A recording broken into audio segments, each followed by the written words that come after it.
When looking at the Amazon Kindle, we realized that the advantage for Amazon of the Kindle is not that the user can make notes or highlight or really alter the text. The advantage was always that the user could download books or magazines or whatever really, really quickly with no middleman. That is the real profit for the e-reader market.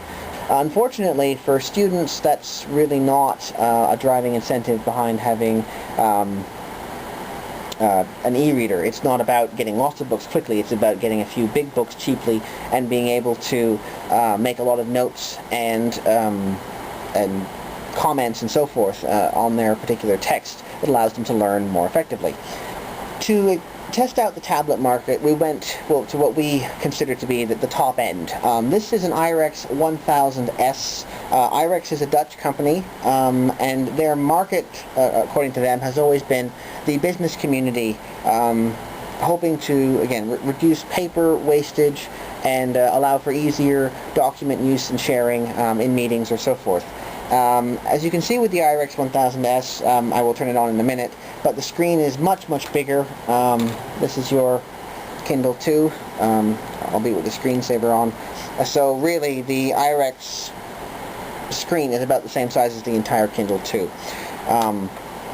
The whole thing is about 8.5 by 11, allowing one to do a lot more with it in terms of looking at documents and so forth.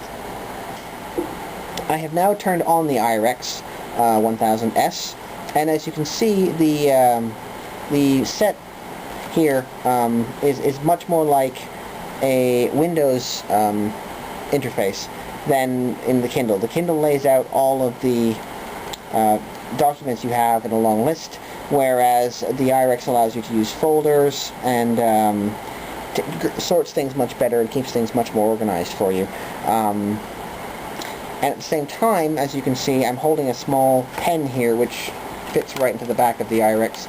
This little device is actually how you maneuver and negotiate around all the different menus and so forth. Much more user-friendly in that way. The Kindle 1 and 2, yes, they have the track bar and then the 5-way button, but those particular devices really do pale in comparison to ease of use with the little pen, being able to actually click and touch the screen in the same way you would an iPhone or any other touchscreen device. I will now go into Documents, and as you can see, we have all of the folders laid out. I'm going to go into this particular document, which actually is a PDF. There we are. This is from a political theory tract, and at the bottom of the screen you can see laid out every single page, all the way from 1 all the way up to 19. Using these little tabs in the pen, you can easily change between pages. There we are. Or, what you can also do, if you double-click on the same page, is you can enter in your particular page in this sort of calculator-like format if you want to jump around. In many ways, in that sense, it is somewhat superior to the Kindle for getting around, just because there's that many more options. But the real advantage of the iRex is not just getting around. At the bottom here, we have a pencil function, which allows me to write on the actual text. So I can write